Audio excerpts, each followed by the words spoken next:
1743, Edinburgh. The cult that fed its god with candlelight and blood. The city streets whispered of shadows that moved without shape, of figures seen only at the edge of the flickering lamplight. In the narrow alleys, merchants and beggars alike spoke in hushed tones of disappearances that no magistrate could explain. Candlelight danced on stone walls slick with rain, reflecting the anxious eyes of those who feared the unseen. Behind closed doors, in the heart of the old city, a society had formed whose rituals were as ancient as the stones beneath Edinburgh itself.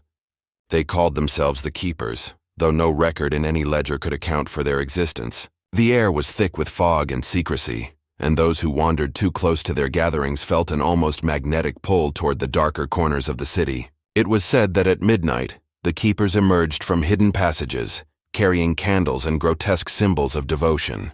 Blood was never spilled in haste.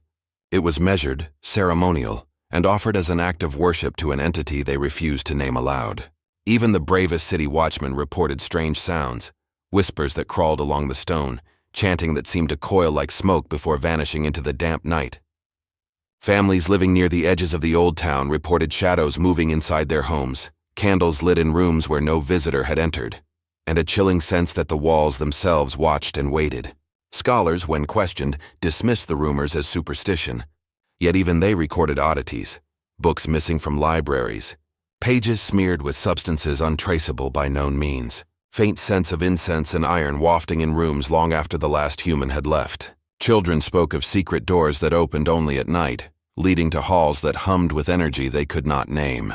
And among the poor, whispers of a god of candlelight circulated, an entity fed not with prayers or devotion but with offerings of blood, small sacrifices that were never large enough to summon alarm, but sufficient to satisfy the dark hunger that the cult believed guided their every act. The Keepers' influence was subtle yet undeniable. Merchants found their stock mysteriously untouched by fire, illnesses passed inexplicably around certain households, and strangers who entered the city often left with stories that faded into incoherence. At the taverns, the faint scent of iron and wax lingered after the patrons departed, and old men spoke of masks and cloaks, of figures bowing around pools of wax that dripped and pooled like molten candlelight. Those who tried to follow the cult's trail often found themselves disoriented, retracing their steps endlessly through the labyrinthine streets, convinced that the city itself had been rearranged to hide the Keepers' presence.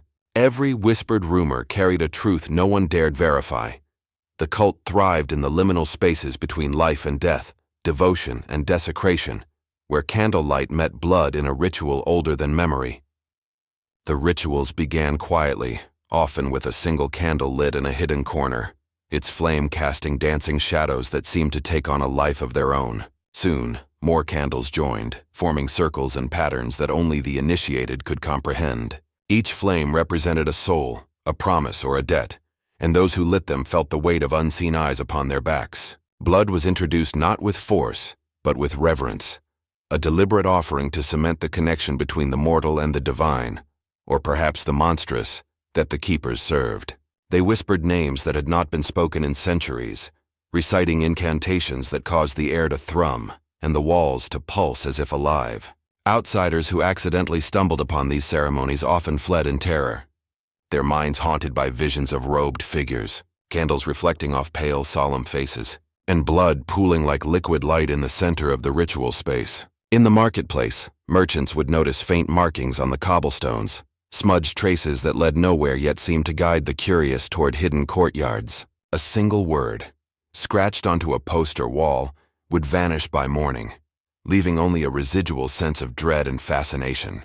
Edinburgh itself seemed complicit, its foggy nights and twisted alleys shielding the cult from the scrutiny of the rational world. Citizens who believed in progress and reason whispered that superstition still ruled the old stones, and in part, they were correct.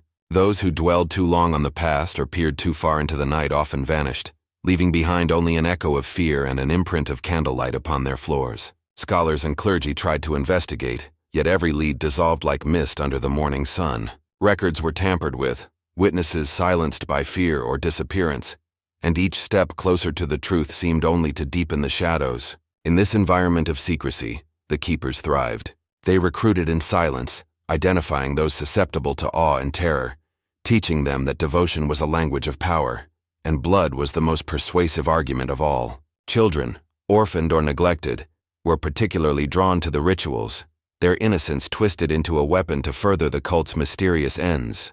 The cult's calendar followed no secular pattern, only the alignment of candles and blood, moon and fog, life and shadow. Every act, every ceremony was timed with precision, designed to awaken something unseen, to ensure the deity's satisfaction, and to perpetuate the cult's dominion over those who walked unknowingly through Edinburgh's streets. Merchants, scholars, and watchmen alike felt the presence of the keepers even when unseen. A prickling on the nape, a whisper at the ear, shadows that lingered too long, and the smell of iron and wax that could not be traced to any source. The city was a stage, and the cult the silent directors, moving unseen yet orchestrating terror and devotion in equal measure. The keepers' rituals escalated as the months passed, each ceremony more intricate, each offering more deliberate, each candle lit with meticulous care.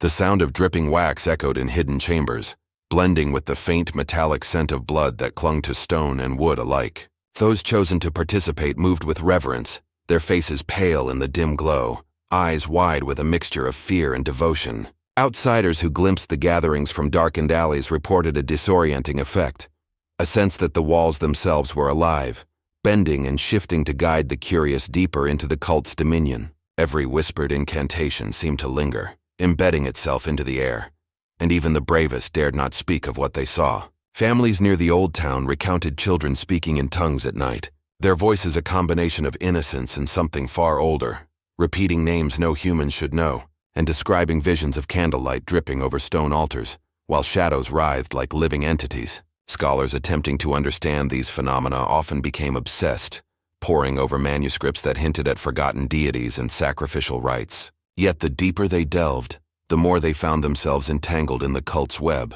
drawn inexorably toward the very heart of darkness they sought to comprehend. Merchants noticed patterns of disappearances aligning with the cult's unseen calendar, their inventories touched by the unseen hand, goods left mysteriously untouched or consumed with invisible precision.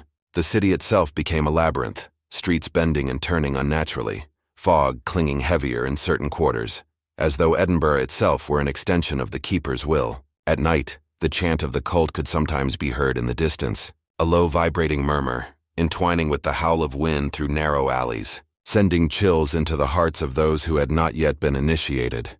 The rituals demanded more than mere presence. They required devotion, a willing surrender to the power that the keepers claimed flowed through blood and flame alike. Initiates were tested with trials that blurred the line between fear and faith, sacrifice and survival. Each success strengthened their bond to the cult. Each failure erased their identity, leaving only a husk obedient to the dark design. Even the city's clergy spoke in cautionary tones, warning that forces older than the church's understanding lurked within the fog, manipulating hearts and minds with promises of divine intimacy and eternal power. No one outside the cult truly knew the entity they worshipped. It was a god without name, a shadow without form, yet its presence was undeniable in the trembling hands of the faithful and the wide-eyed terror of the unwilling witnesses. Candles burned longer than they should, wax forming shapes impossible to explain, while blood pooled in geometric patterns, etched with precision beyond mortal capability. Every ceremony left traces, echoes of whispers, shadows frozen mid-motion, the faintest scent of iron and burning wax that lingered long after the keepers had departed, haunting both the memory and the senses of those who encountered them. Tales spread of strangers drawn to Edinburgh, compelled to wander the fog-laden streets until they stumbled into the cult's grasp, never to be seen again, their absence a silent testament to the keeper's reach. Even those who survived such encounters were changed, their minds haunted by visions, their dreams filled with candlelight dripping into pools of blood, the chanting echoing long after waking. Some attempted to resist, to flee, but the city seemed to conspire against them. Alleys looping impossibly, doors leading to nowhere, the fog thickening to a solid wall as if the streets themselves were alive and intent on returning trespassers to the cult. And in every whispered rumor, in every shadowy sighting, in every trace of candle and blood, Edinburgh remembered and feared, for the keepers had claimed not just the city,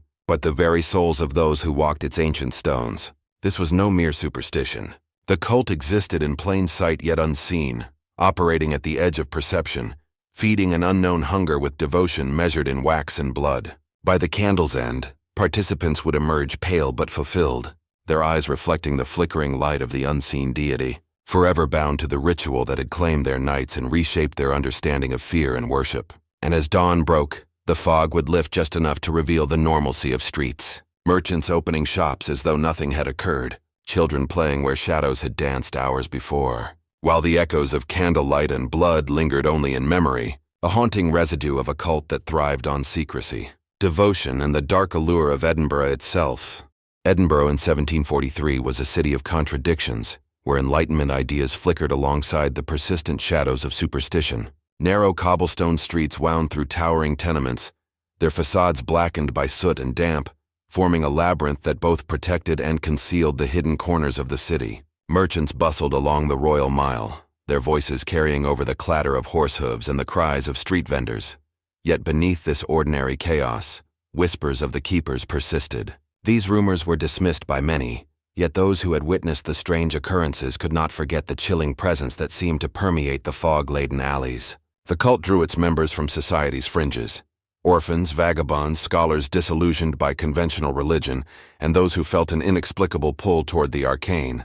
Their recruitment was subtle: a glance in the right direction, a chance encounter, a shared fascination with forbidden texts. Each initiate brought a new energy, a new devotion, strengthening the cult's influence over Edinburgh. The city's architecture itself seemed complicit, the ancient stones hiding secret chambers and passages where rituals could be conducted away from prying eyes. Scholars and local historians noted peculiar alterations to building structures: false walls, hidden staircases, and crypt-like cellars, crafted with precision and serving no practical purpose other than secrecy. Families who had lived for generations in the old town reported small, unsettling changes: candles appearing in rooms where none had been left, faint scratches on doors, and the sensation of being observed. The keeper's knowledge of the city was unparalleled. They moved through its streets as though guided by an unseen hand, never leaving a trace that could be easily followed. At the heart of their gatherings was the belief in an entity that required sustenance in the form of blood and devotion. This god, or perhaps demon, was said to demand ritual precision, and the cult adhered to rules that had been whispered through generations, each detail executed with almost fanatical discipline. The initiation process was a blend of fear and awe, testing both courage and obedience. New members were introduced gradually, first observing, then participating, their actions measured against unseen standards. Candles were central to every ritual, their flames considered a conduit to the deity, while blood was offered in carefully controlled quantities, ensuring the balance between reverence and sacrifice. Tales of the cult's power spread through the city in hushed tones. Watchmen reported strange chants drifting from abandoned courtyards, scholars noted pages missing from reference books, and children spoke of doors that appeared only when the fog thickened at night. Merchants occasionally found offerings left at their doorsteps, candles burned down to nubs, small cuts made on the hands of the unwary, as if the keepers tested the populace without overt confrontation. The cult's presence was not overtly violent in the beginning. Its influence was psychological, an invisible pressure that shaped behavior, instilled fear, and cultivated obedience. Those who attempted to oppose or expose the keepers often found themselves misled, distracted, or mysteriously incapacitated. Scholars would report lost manuscripts, families would suddenly relocate, and the fog of Edinburgh would thicken around those pursuing the truth. Yet for all their secrecy, the keepers were not without trace. Symbols carved into stone, patterns of candlelight burned into floors, and cryptic marks left at crossroads offered hints to those daring enough to interpret them. Each mark held significance, guiding initiates or warning outsiders of boundaries that must not be crossed. At the same time, the city's ordinary rhythm continued unabated. Merchants traded goods, children played in alleyways, and the market bustled with chatter and haggling, all while beneath the surface, a hidden network of devotion and darkness pulsed in synchrony with the heartbeat of Edinburgh. The keepers' rituals were meticulously timed, often coinciding with lunar cycles or the shifting of seasons, each ceremony reinforcing the cult's control over space and mind. Blood was drawn not in anger, but in precision, maintaining a balance that the cult believed was essential to sustaining the deity's favor. Candles, arranged in intricate patterns, served as both illumination and spiritual channel, their flames reflecting off polished surfaces, casting shadows that seemed alive, and creating an atmosphere both mesmerizing and terrifying. Outsiders glimpsing these ceremonies would describe sensations of vertigo, a loss of temporal awareness, and the chilling impression that the city itself watched with silent approval. Over time, the keepers' influence expanded subtly into commerce, local governance, and religious institutions. No overt confrontation occurred.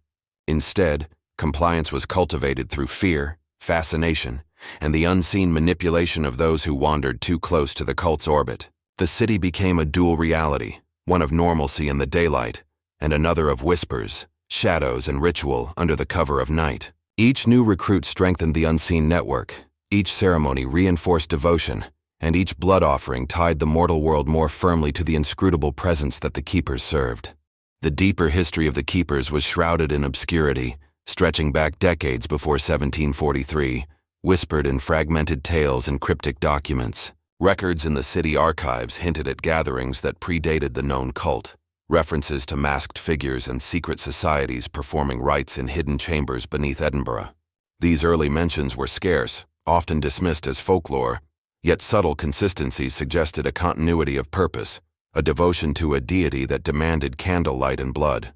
Families long settled in the old town told of ancestral warnings, tales of relatives disappearing after trespassing in forbidden alleys, of mysterious illnesses striking those who dared investigate too deeply. Some historians speculated that the keepers were descendants of secret sects from continental Europe, carrying esoteric knowledge from Catholic and pagan traditions alike. Manuscripts recovered from private collections contained instructions for rituals eerily similar to those conducted in 1743, emphasizing precise measurements of blood, alignment of candles, and invocation of an unnamed god. The cult's hierarchy was complex yet invisible, with leaders operating from the shadows, guiding ceremonies, recruiting members, and enforcing secrecy with subtle coercion.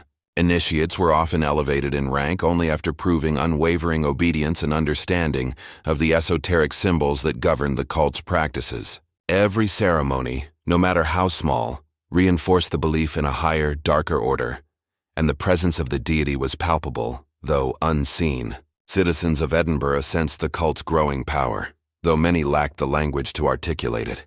Shopkeepers noted minor anomalies, candle wax appearing in impossible configurations, floors bearing faint crimson stains, and fleeting impressions of shadowy figures that vanished when approached. Neighborhood children recounted hearing whispering voices at night, chanting in languages unknown, and seeing shapes that hovered just at the edge of their vision. Even the city's clergy, skeptical by training and conviction, could not ignore the reports of these phenomena. Some attempted investigation, only to be frustrated by missing evidence, relocated documents, and disappearances among those who pressed too hard. Fear ensured compliance, but fascination drew others closer, forming a cycle that sustained the cult's dominance over the social and spiritual landscape. The keepers' rituals were conducted with exacting precision, blending elements of worship and intimidation.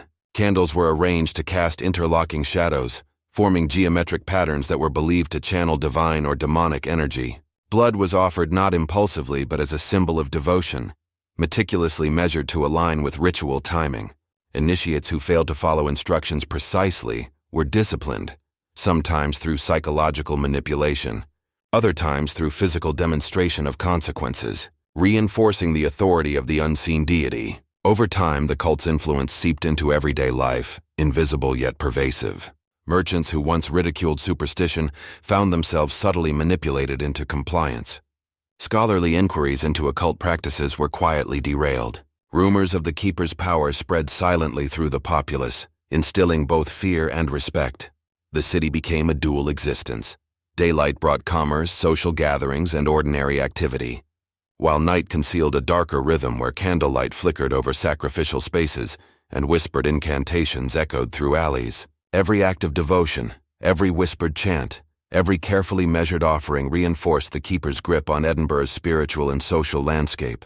Even those outside the cult could feel its presence, a subtle pressure, a compulsion to obey or avoid, as if the very stones of the city bore witness and enforced the cult's rules. Scholars, historians, and clergy recorded what they could, though fragmented and inconsistent, creating a patchwork of understanding that hinted at the depth and reach of the keepers. Artifacts of the cult, candles, ritual knives, and etched symbols, surfaced occasionally, further proof of a network both ancient and meticulously maintained.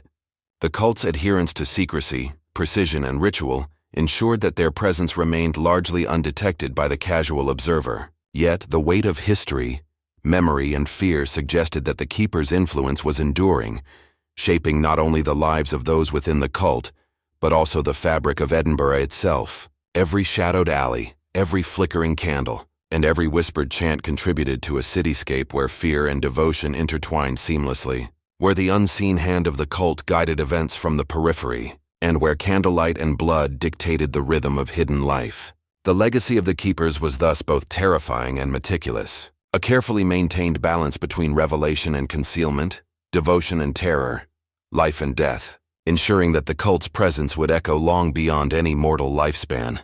As 1743 progressed, the activities of the keepers grew bolder, their ceremonies more elaborate, and the sense of unease among Edinburgh's residents became palpable.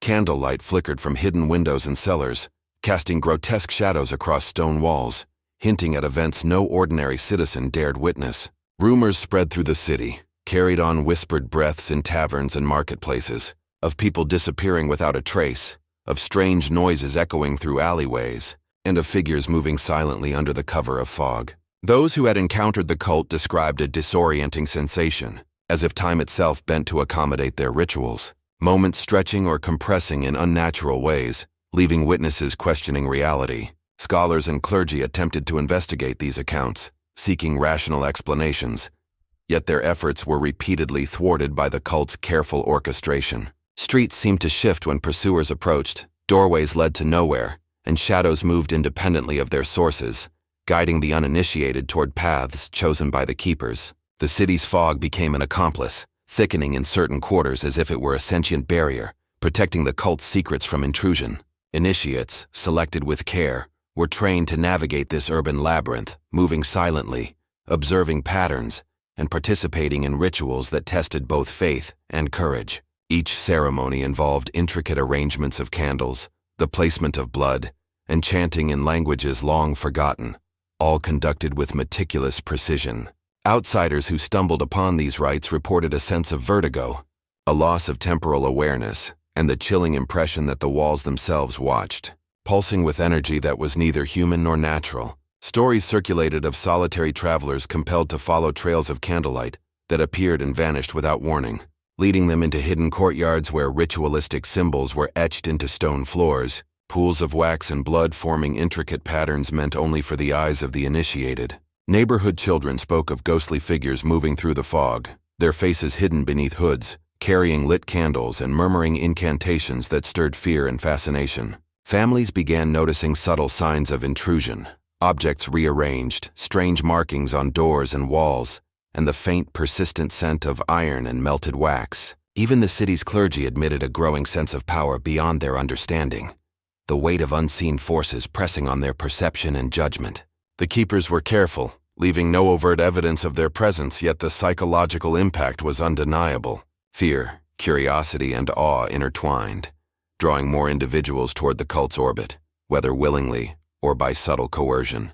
Some merchants found offerings placed at their doors, candles burned down to precise lengths, small cuts inflicted as symbolic sacrifices, and cryptic symbols etched in wax, all reinforcing the cult's pervasive reach.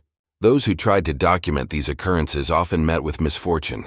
Manuscripts vanished, witnesses were silenced by unexplained accidents, and the streets themselves seemed to conspire against any systematic investigation.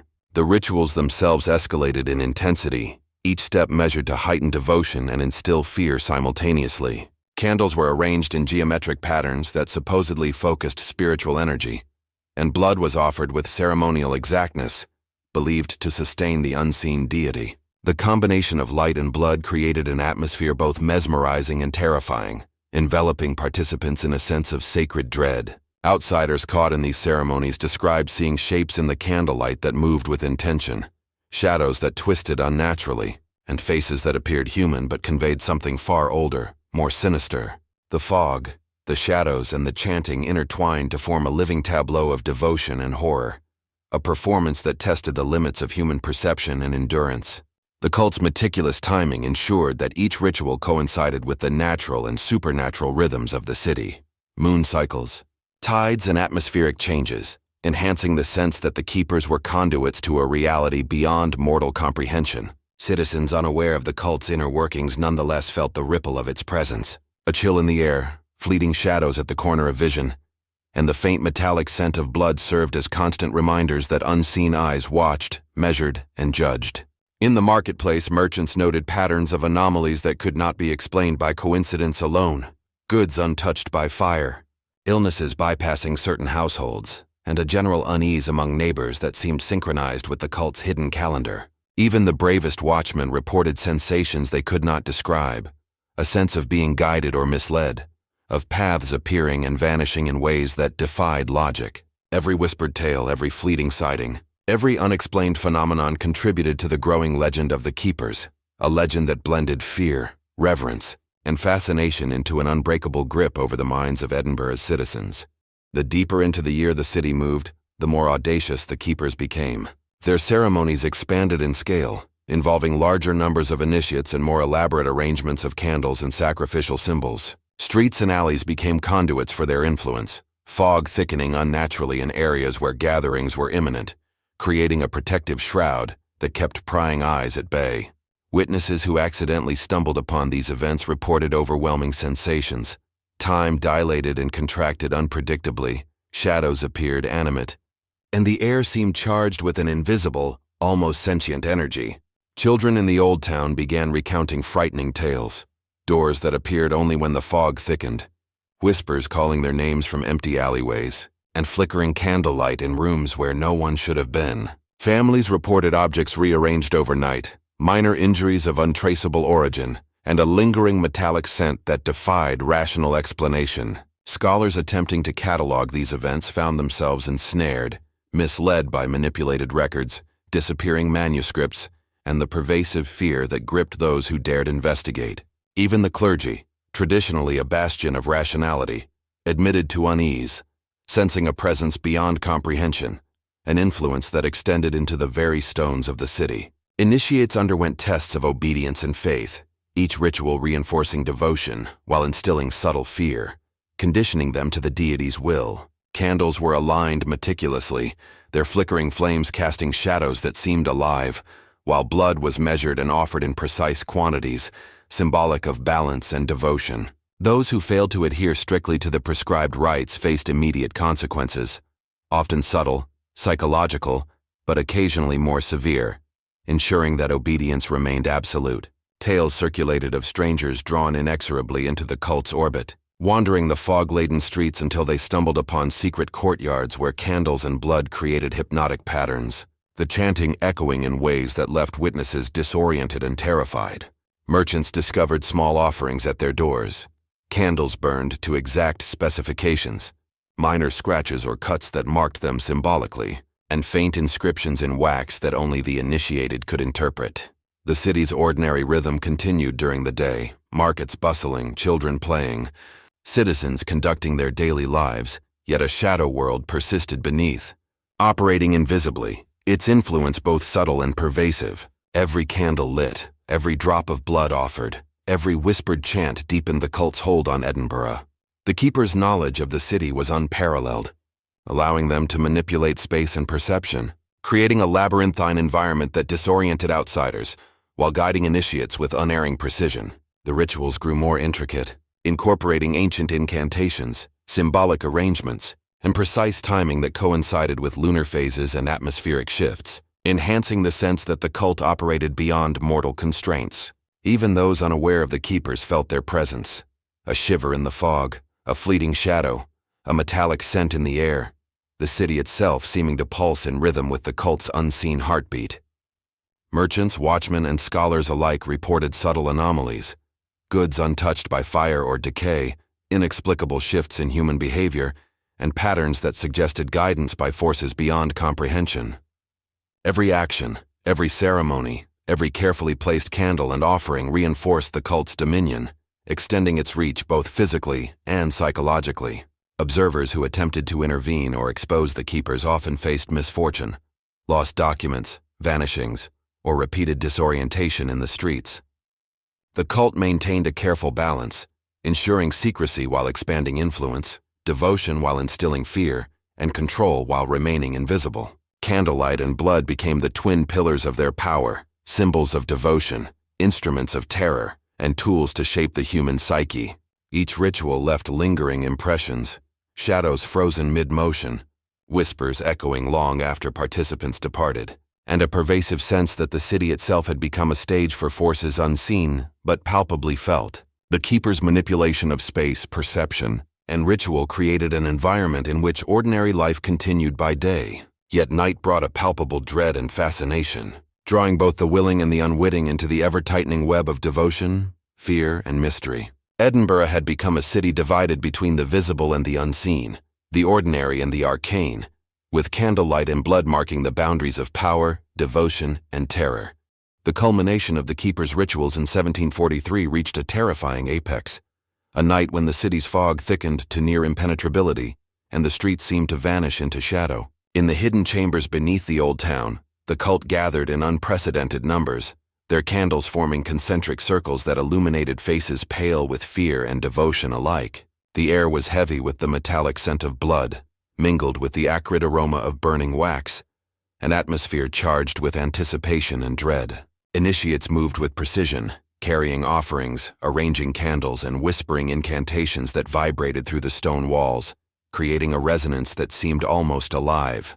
Outsiders who stumbled near these chambers reported sensations of vertigo, disorientation, and the unsettling impression that unseen hands guided their movements, pushing them away from the ritual's epicenter or drawing them closer against their will. The deity at the center of the cult's worship remained unseen, yet its presence was palpable. The temperature shifted unpredictably, shadows deepened unnaturally, and a low humming, almost musical, reverberated through the chambers. Blood was offered with ritualistic exactness, each drop marking a covenant between mortal and divine, or monstrous forces. Candles flickered in patterns that cast moving symbols across the walls, the shadows coiling and stretching as if animated by an intelligence beyond comprehension. A single misstep by an initiate drew immediate correction, a whispered reprimand, or the subtle yet undeniable pressure of fear and consequence. The cult's leaders, robed and hooded, guided the ceremony with practiced authority, their knowledge of timing and placement ensuring that every element aligned with the unseen deity's demands. As the ritual progressed, the chanting intensified, a low, vibrating resonance that penetrated the consciousness of all present. Shadows twisted, merging with the candlelight, creating illusions that challenged perception, and some participants claimed to see figures beyond human form moving among them, their features obscured by flickering flames. The city outside remained unaware of the magnitude of the event, yet those within the ritual felt the full weight of the cult's power, the culmination of decades of secrecy, devotion, and preparation. Each incantation, each offering of blood, each alignment of candlelight contributed to a crescendo, a moment when mortal and divine or monstrous forces intersected in a display both terrifying and awe-inspiring.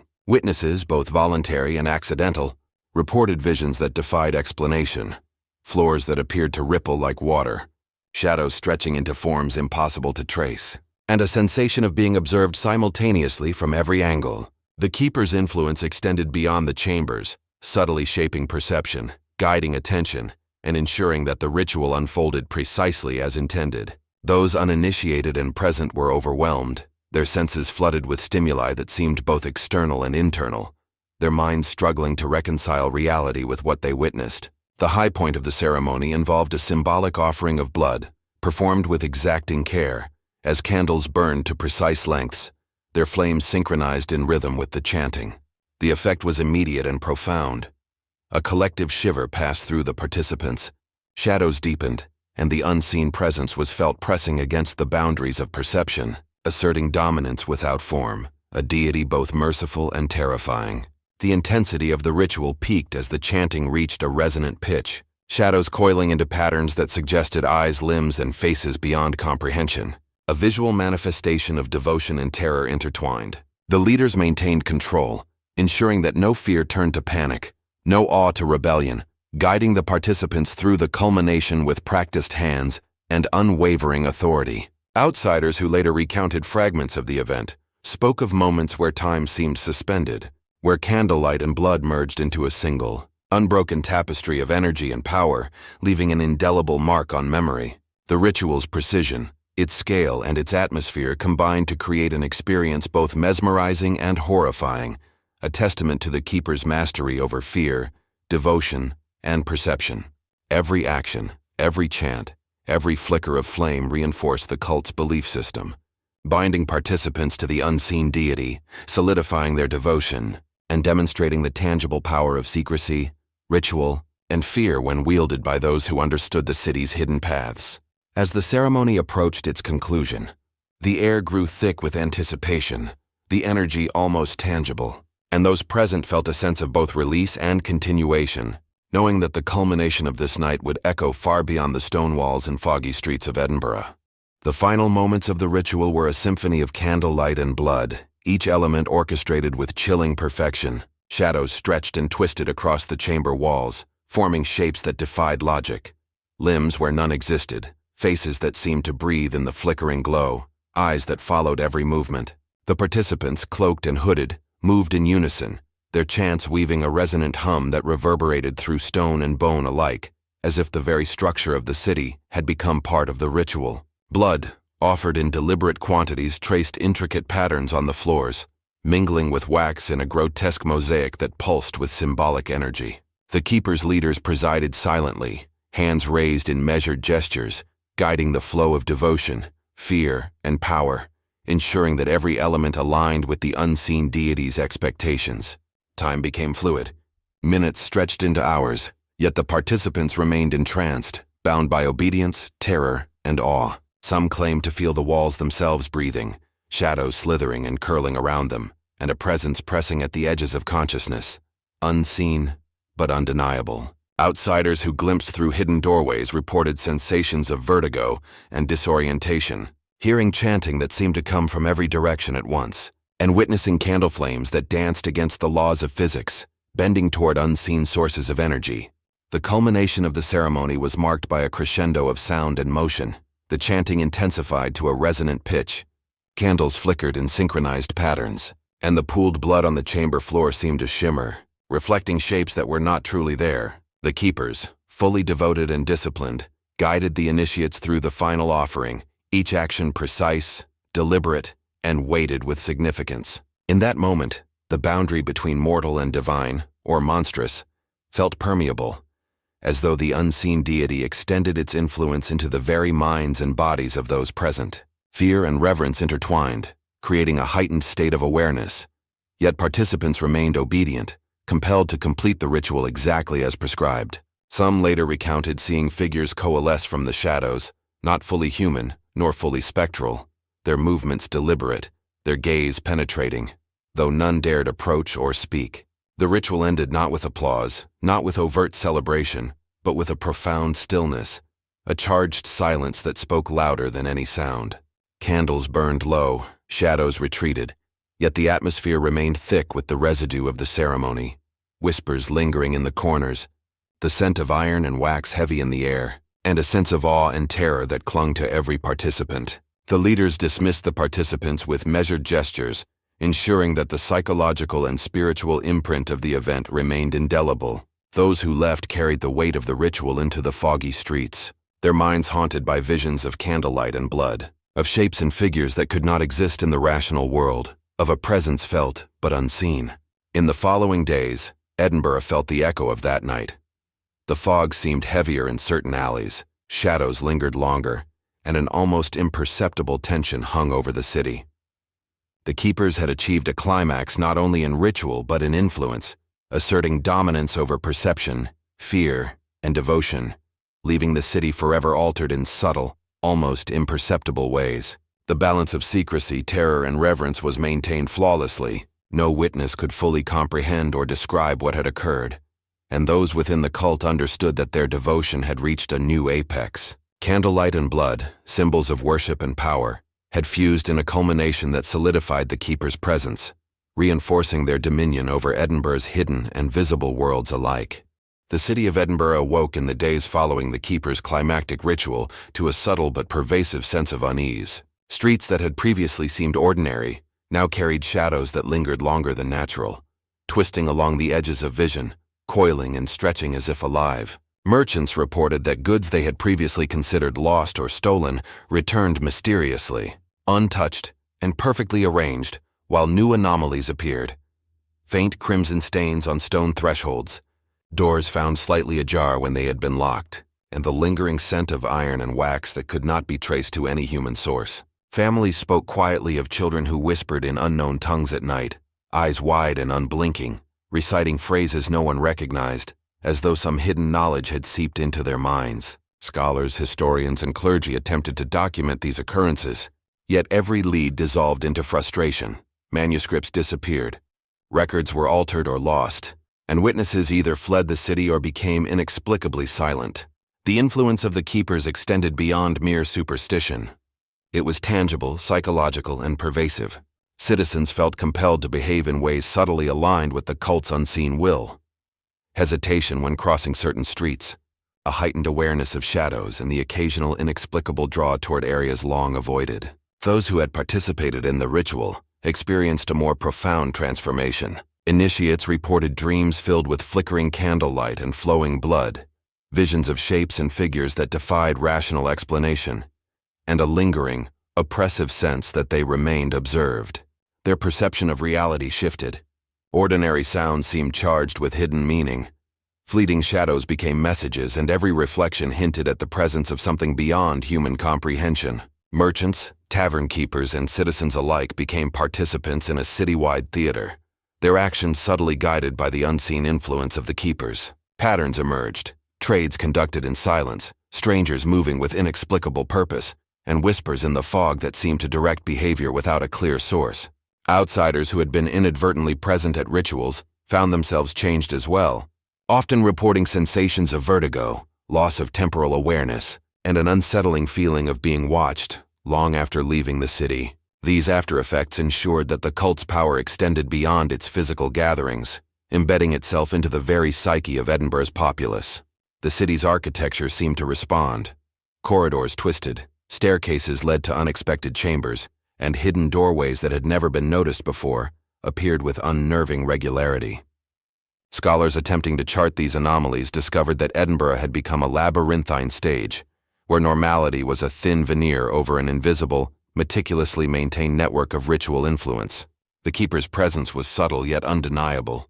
Every flicker of candlelight, every trace of blood, every whisper in the night reinforced a psychological dominance that no physical force could rival. Reports of sightings, whether glimpses of cloaked figures in alleys or shadows that moved independently, became increasingly frequent yet remained anecdotal, leaving skeptics uncertain and believers fearful.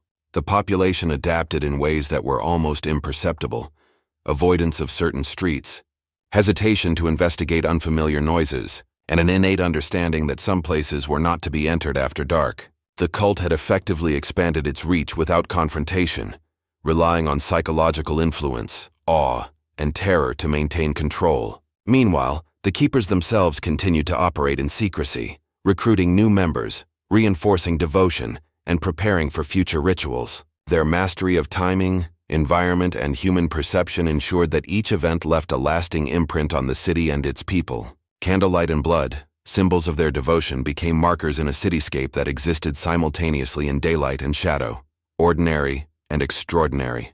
The culmination of these influences created a city where rationality and superstition coexisted uneasily, and where the unseen hands of the keepers shaped both the mundane and the mysterious. Citizens spoke in hushed tones of strange occurrences, strange patterns, and unexplained phenomena, yet no one could confront the reality fully. The aftermath was not marked by chaos or destruction, but by a quiet, pervasive alteration of perception, a city subtly molded by the cult's unseen will. Every shadow, every flicker of candlelight, every drop of blood left in ritual was a reminder. The keepers had asserted dominance, and Edinburgh would never again be entirely free of their influence. The days and weeks following the climactic ritual revealed the full extent of the keepers' reach and subtle domination over Edinburgh. Citizens noticed phenomena that defied explanation: shadows that lingered unnaturally, alleys twisting in impossible ways, and fleeting shapes in the corner of the eye that vanished when directly observed. Those who had been close to the ritual reported recurring visions, seeing candle flames and pools of blood in dreams, their waking thoughts haunted by patterns and symbols they could not fully comprehend. Merchants discovered offerings left at doors, burned down candles, faint etchings in wax and minor bloodstains, reminders of the cult's omnipresence, and a subtle reinforcement of obedience and fear. Families with children reported unusual behaviors, the young speaking in unfamiliar tongues, drawing shapes of mysterious significance, or showing an uncanny awareness of hidden spaces and pathways. Scholars and clergy attempting to record the events faced endless frustration. Documents vanished. Witnesses became uncooperative or disappeared, and the city itself seemed to obscure the truth behind a fog of confusion and subtle misdirection. Even ordinary residents sensed an invisible force guiding their actions. Hesitation when approaching certain streets, inexplicable draws toward hidden courtyards, and an innate awareness of areas best avoided. The cult's influence expanded beyond those who had directly participated, embedding itself in the psychological landscape of the city, ensuring that the keeper's dominion extended to all who dwelled within Edinburgh's ancient stones. Initiates who had witnessed the rituals fully embraced the cult's dogma. Their perception of reality altered irreversibly. They reported visions of animate shadows, candlelight that seemed to bend and pulse with unseen energy, and a constant awareness of the deity's presence pressing at the edges of consciousness. The city itself became a stage upon which these unseen forces could operate without detection, its labyrinthine streets hidden chambers, and fog-laden alleys forming a perfect environment for secrecy and control. Citizens adapted unconsciously to this new order, their routines influenced by unseen patterns, their fears and fascinations harnessed by the cult's meticulous planning. Those who resisted or attempted to expose the keepers were met with subtle retribution. Disorientation in the streets, loss of documents, sudden illnesses, or mysterious disappearances, reinforcing the notion that opposition was both futile and dangerous. The keeper's subtle psychological dominance ensured that even those unaware of the rituals were influenced, cultivating a citywide atmosphere of awe, fear, and fascination. The network of candlelight and blood, of shadows and ritual, became a living system, reinforcing the cult's authority without overt force. Every corner of the city seemed infused with traces of devotion, whispers lingering long after ceremonies concluded, patterns of light and shadow encoding messages only interpretable by the initiated. Merchants, travelers, and residents carried these experiences into their daily lives, their perceptions shaped, their actions guided, and their understanding of the city forever altered. The aftermath was a testament to the keeper's mastery of subtlety, ritual, and psychological influence, a city transformed, not through violence or overt domination, but through a pervasive, invisible hand that intertwined devotion, fear, and secrecy. Edinburgh had become a city of duality, ordinary by day, haunted by candlelight, blood, and unseen forces by night. The influence of the keepers persisted in every shadow, every whisper, and every trace of ritual, embedding itself into the fabric of the city and the minds of its inhabitants. In this quiet, insidious control, the cult ensured that the lessons of the ritual, the fear of exposure, and the allure of unseen power would echo through generations. The boundaries between ordinary life and the hidden cult remained blurred, every action, observation, and perception subtly influenced by the unseen order, leaving Edinburgh forever transformed. Candlelight and blood had become more than ritual. They were instruments of dominion, tools of obedience, and markers of an enduring presence that would shape the city and its citizens for years to come. The aftermath left a haunting residue, a persistent reminder that the keeper's power was not fleeting, but woven into the city's essence, a spectral governance that no law, logic, or mortal effort could fully contain. The city of Edinburgh remained enveloped in fog, secrecy, and unanswered questions long after the keeper's ceremonies, creating an enduring aura of mystery that gripped both participants and unsuspecting citizens alike. Whispers of unexplained phenomena circulated in hushed tones throughout taverns, markets, and homes, describing events that defied logic and reason. Shadows moving independently, fleeting figures glimpsed at the edge of perception, and the pervasive scent of iron and melted wax that lingered in areas where no ritual had recently occurred. Scholars attempting to trace the origins of the keepers encountered fragmented records, cryptic manuscripts, and coded notes that suggested the cult's practices dated back generations, their continuity maintained through an unbroken chain of secretive instruction. Despite meticulous study, no definitive explanation could reconcile the accounts with natural law, leaving the events of 1743 and the subsequent activities of the keepers suspended between history and legend. Families reported that children occasionally repeated phrases and chants from the rituals, demonstrating knowledge that could not have been learned through ordinary means. And describing visions of candlelight and blood with unnerving specificity, merchants noted objects rearranged or left as offerings, subtle indications that the unseen presence of the keepers persisted across the city, guiding behavior and reinforcing their influence without overt display. Even the city's clergy, traditionally defenders of rational explanation, admitted to phenomena they could not explain. Faint inscriptions appearing overnight, doors opening to hidden chambers, and shadows that defied the laws of geometry and physics. Outsiders who wandered into Edinburgh occasionally experienced a disorienting pull toward the old town, feeling an unseen force guiding their steps along streets that seemed to twist and lengthen unnaturally. These experiences reinforced the cult's reputation and instilled an almost magnetic allure, drawing both curiosity and dread from those who might otherwise have ignored the city's hidden darkness. Scholars attempting to map or predict the movements of the keepers were consistently frustrated, finding that the physical city was almost unrecognizable under the influence of the cult. Alleys shifted, doorways led to spaces that defied architecture, and hidden staircases appeared where none had existed before. Initiates' accounts detailed sequences of ritual preparation and execution that were precise, repetitive, and obsessive, suggesting a meticulous devotion to both process and deity. Yet even among these insiders, mysteries persisted. Some symbols could not be interpreted, some chants produced unanticipated phenomena, and some events occurred spontaneously, leaving initiates both awed and fearful of forces beyond their comprehension. Stories emerged of entire households subtly influenced, their members participating in rituals unknowingly, their actions guided by the unseen hand of the keepers, further expanding the mystery of the cult's reach. Candles, blood, and shadow remained central to the cult's power, yet their effects were inconsistent and unpredictable, reinforcing the idea that the deity, or force, demanded careful balance and precise devotion. Attempts to confront or expose the cult met with peculiar resistance. Witnesses became lost, documents disappeared, and ordinary locations seemed to alter themselves to prevent intrusion. The city itself acted as both stage and accomplice, shaping perception, amplifying fear and concealing truth behind layers of fog, shadow, and ritual. Even the most rational observers noted the cumulative effect, a sense that the city was alive, responding to unseen intent, with candlelight and blood marking the boundaries of influence and devotion. Citizens learned to navigate this dual reality, moving through daily life while subconsciously adhering to patterns imposed by the cult, an invisible governance that left no overt trace but was palpably present. The more that was observed or recorded, the more questions arose. Who truly controlled the unseen deity? Was it a manifestation of human belief amplified by ritual, or an entity older and more potent than history itself could contain?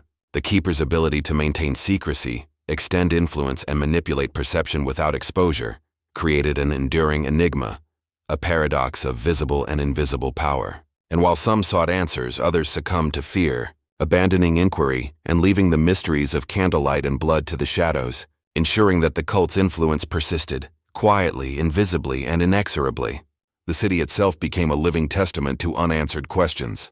Structures subtly altered, fog thickened in certain quarters, and whispers of devotion and fear interlaced with everyday sounds, creating a reality in which the ordinary and the occult coexisted uncomfortably. The keeper's mastery of perception, ritual, and environment rendered them untouchable, their mysteries embedded deeply into the psyche of Edinburgh, a haunting legacy that neither time nor inquiry could fully resolve. Every shadow, every flicker of candlelight, and every drop of blood left in ritual was a mark of power, a clue to the unknown, and a reminder that some truths were intentionally concealed, their resolution beyond mortal comprehension.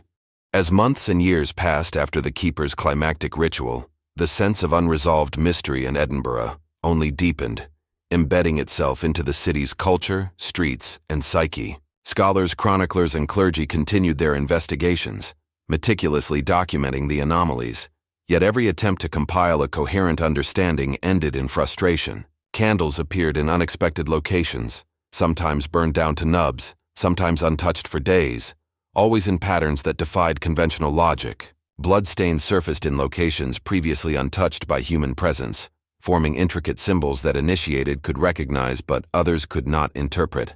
Citizens reported hearing whispers at night that seemed to call their names, offering instructions or warnings in tongues unfamiliar yet oddly familiar, a linguistic puzzle that blurred the lines between dream and reality. Children, especially those who had been present in or near ritual spaces, often exhibited uncanny knowledge, sketching symbols that had been seen in ceremonies or reciting chants with eerie precision, suggesting that the cult's influence penetrated even the youngest minds.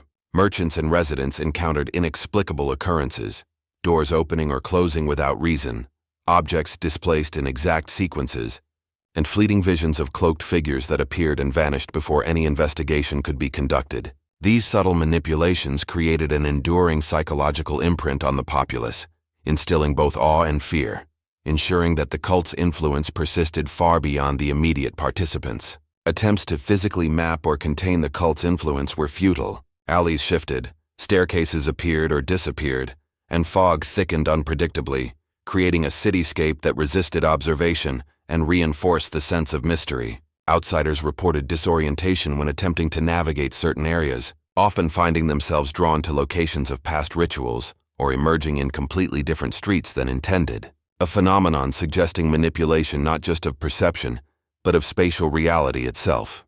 Initiates who had ascended in the cult's hierarchy described experiences that defied comprehension, shadows that seemed to speak, candle flames forming visions of entities beyond human understanding, and a constant feeling of being observed by a presence older and more powerful than any mortal could confront. Even the keepers themselves sometimes expressed uncertainty, encountering spontaneous events, visions, or symbols that suggested a deity or force operating independently of their actions. Scholars hypothesized that the cult's rituals had awakened or summoned powers that were uncontrollable, while others suggested that the mysteries were the deliberate design of a force beyond human perception. The city became a stage where the ordinary and supernatural coexisted uneasily. Merchants conducted business while subtly navigating the invisible markers of ritual influence. Residents moved carefully through streets whose geometry seemed to bend unpredictably, and visitors felt a persistent, inexplicable pull toward hidden courtyards, cellars, and chambers. Whispers persisted of vanished individuals, sometimes those who had dared investigate the cult, sometimes those who had unknowingly crossed paths with ritual spaces, suggesting that the mysteries carried consequences for curiosity. Over time, the keeper's influence embedded itself into collective memory and folklore, with tales of candlelight, blood, and shadows passed down in fragmented narratives, never fully explained but always feared.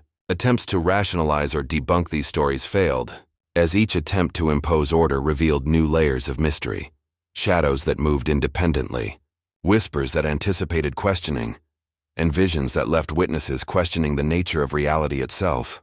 The duality of Edinburgh, ordinary by day, haunted by unseen forces by night, persisted, creating an environment in which the unseen presence of the keepers dictated patterns of life subtly but inexorably.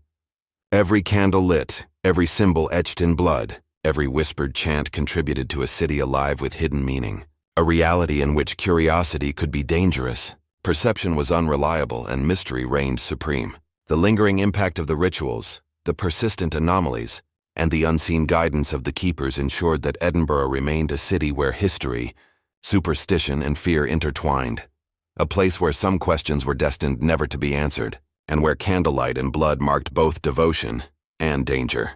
Even centuries later, the city's narrow streets, fog-laden alleys, and hidden chambers echo with traces of these mysteries, a testament to the enduring presence of forces that operate beyond mortal comprehension. The keepers had created not merely a series of rituals, but a lasting enigma, a city forever haunted by the interplay of fear, devotion, and the unknown, ensuring that the legacy of candlelight and blood would persist indefinitely. The city of Edinburgh, shrouded in fog and shadow, bore the lasting imprint of the keepers' rituals, a legacy of candlelight and blood that refused to fade with time. Streets that once felt ordinary now carried a weight, a tension that lingered in corners and under arches, where shadows moved with deliberate, almost sentient purpose. Citizens walked cautiously, aware of unseen forces shaping the cityscape, their senses attuned to whispers and flickering lights that seemed to carry messages from another realm.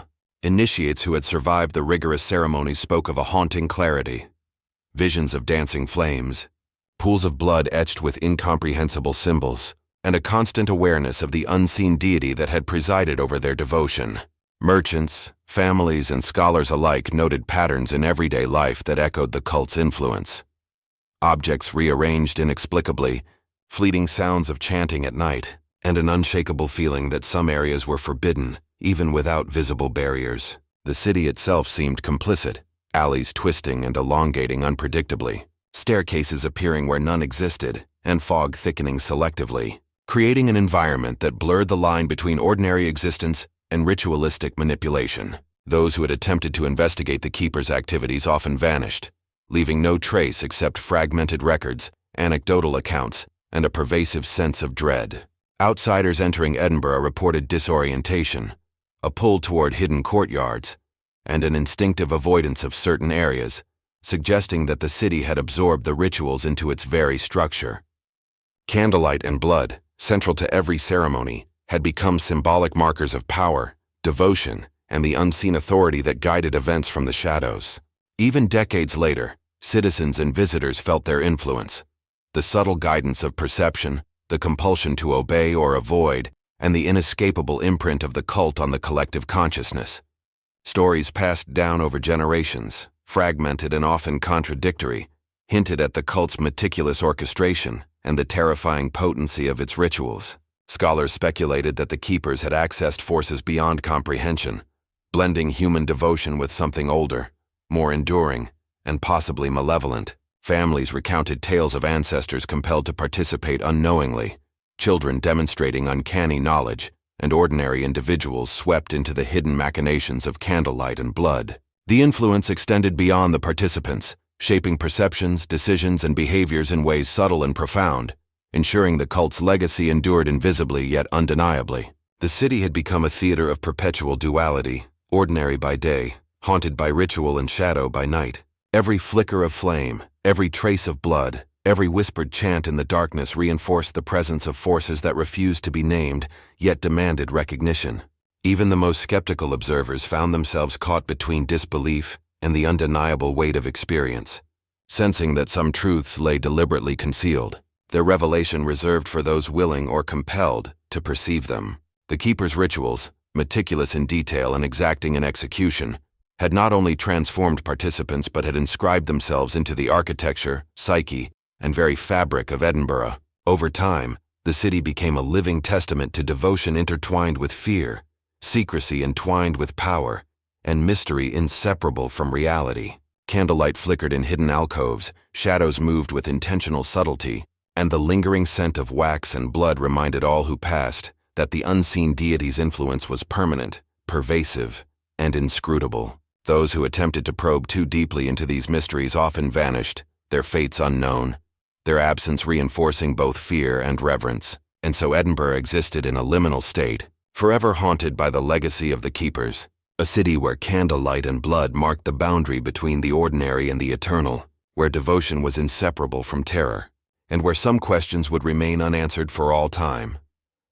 The final echoes of the keeper's influence settled into the city, leaving a lasting impression that could neither be erased nor fully understood. Even centuries later, the fog-laden alleys, twisting staircases, and hidden courtyards carried the subtle residue of candlelight and blood, a testament to rituals that had once reshaped reality itself.